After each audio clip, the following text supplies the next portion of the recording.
مين السبب في تدهور نادي الزمالك رياضيا وماليا وإنشائيا وكل حاجة؟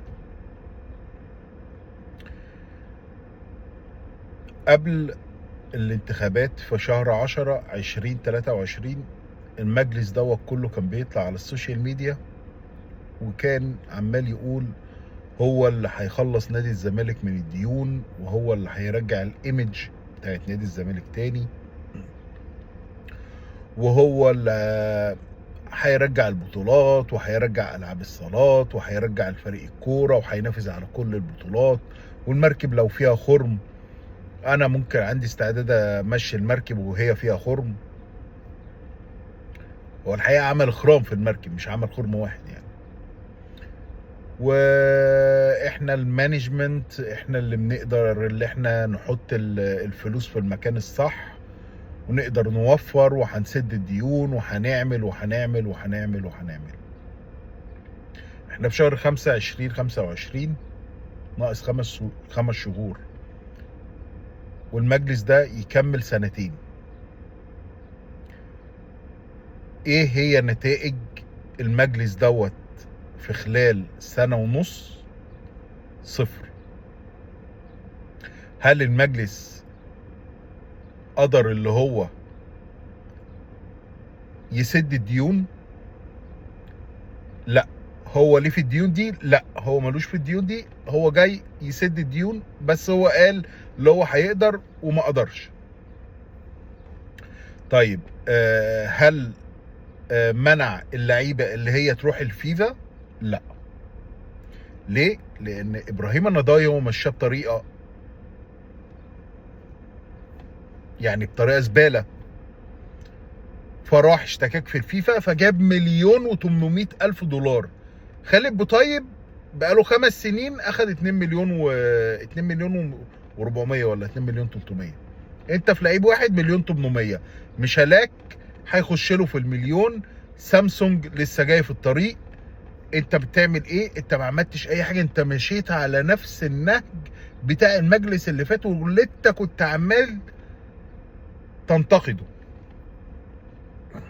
فانت مشيت على نفس النهج، ففي 3 لعيبه راحوا هيجيبوا بتاع حوالي 3-4 مليون. تمام. تمام.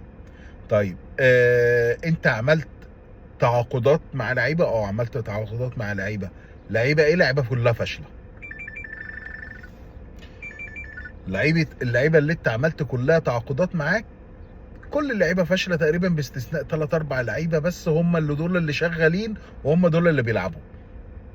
عندك بقى مهاب ياسر ومحمد عاطف وسيف فاروق جعفر. سيف فاروق جعفر دوت اللي عنده 25 سنه ونص، لو باص باصه يقول لك ده يجي منه.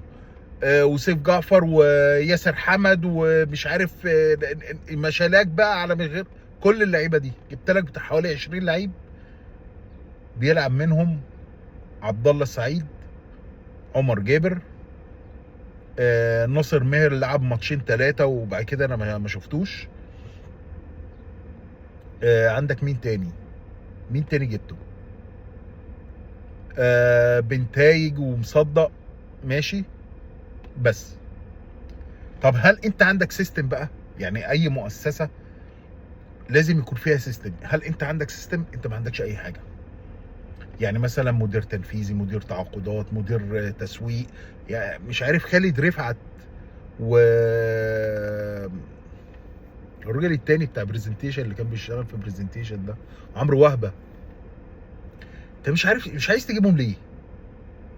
يعني انا لحد دلوقتي انا نفسي اسال حسين لبيب سؤال. انت كرئيس نادي الزمالك مش عايز تجيب الناس دي ليه؟ يعني ليه مش عايز تستعين بالكوادر الزملكاويه اللي بيحبوا النادي واللي هيعملوا شغل اللي هو شغل زي ما بنقول ايه، شغل المعلم لابنه؟ ليه؟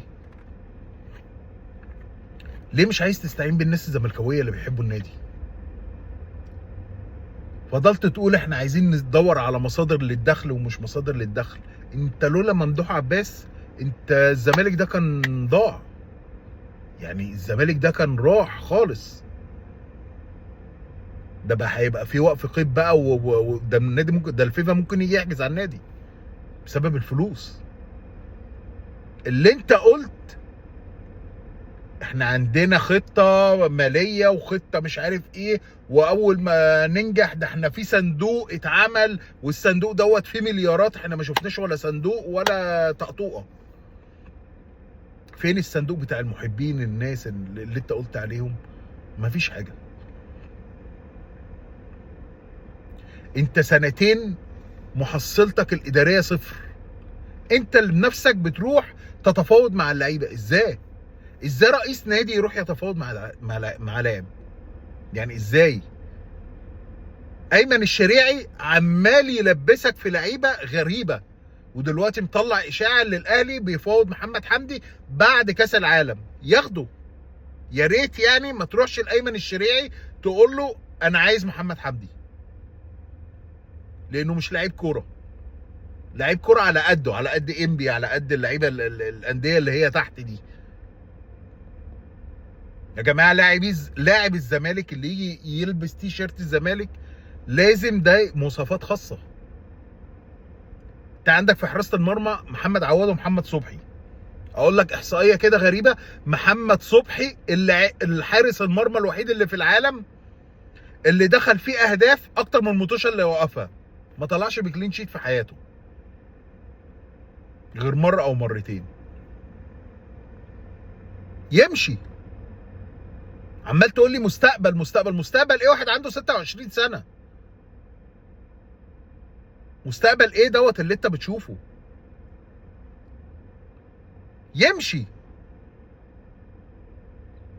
عندك خط الظهر الونش يمشي، لسه مجدد يتباع على طول، ده 2 رباط صليبي. رحت اتذللت له علشان يجدد عقدك معاه. ليه؟ اللي عايز يمضي يمضي، واللي مش عايز يمضي بيع وخلاص. جات لك 3 عروض لقليل الاصل، ما خدتش ولا واحد فيهم. ليه؟ عشان كل واحد في المجلس عايز يقول انا اللي عملت. كل المجلس فاشل بصراحة، افشل مجلس شفته في تاريخ حياتي.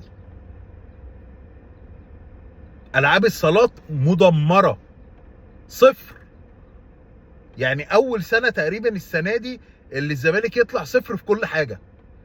مفيش بس غير فريق الطايرة بنات هو اللي عمل، هو اللي خد بطولة ولا بطولتين. انت مجلس فاشل ماشي بخطى السلحفاه. يمكن السلحفه بتجري اسرع منك.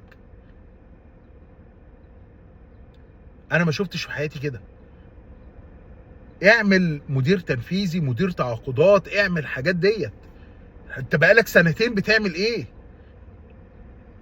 انت واعضاء مجلس الاداره كلكم كده هو تبقوا مشرفين، مش تروحوا تتفاوضوا مع اللعيبه. واحمد سليمان يتقمص عشان انت قلت له اتنحى شويه بقى، خلي فريق الكره انا بقى هشوفه.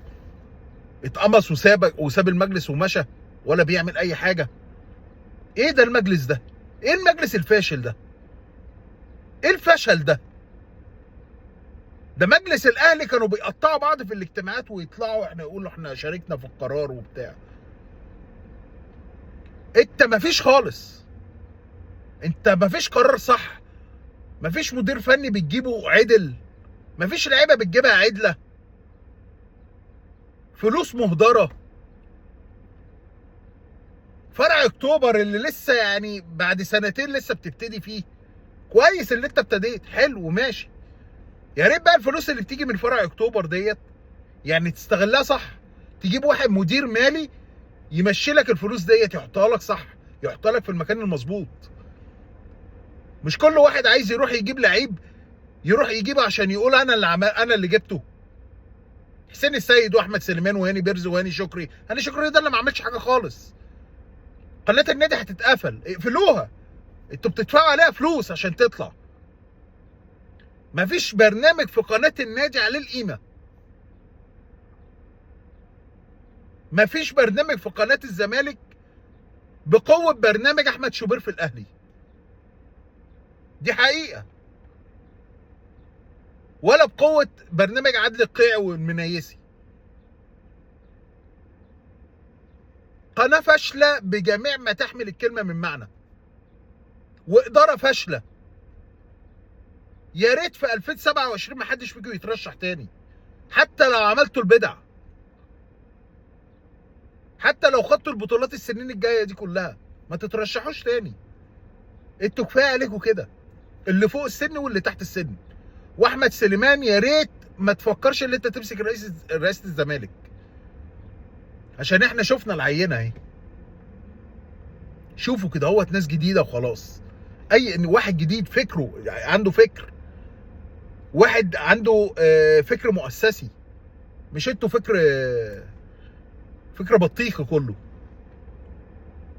تروحوا تتفاوضوا انتوا مع الانديه ومع اللعيبه، وخد فلوس فلوس ايه ده؟ زياد كمال ايه اللي جبتوه ب 30 مليون؟ ومحمد حمدي ايه اللي حط له عقود شروط غريبه في عقد كوره؟ ملايين اهدرت على الارض. يا ريتكم كنتوا استغلتوها ودفعتوا خالد بوطيب ده، خلصتونا منه، وما كنتوش جبتوا ولا لعيب من دول. بصراحه يعني اكتر حاجه ناجحه في الزمالك الجمهور.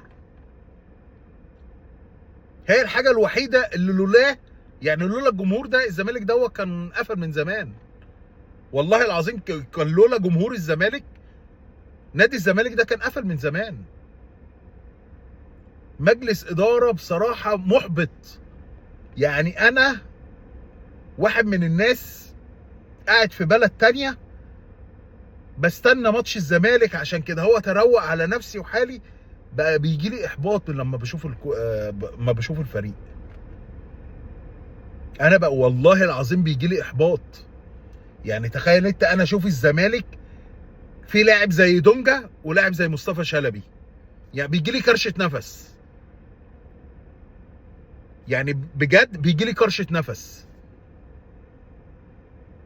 والله لك الله يا زمالك. اتمنى من مجلس الاداره الفتره الجايه لحد ما يجي الانتخابات الجايه يعملوا حاجه واحده نفتكرهم بيها بس.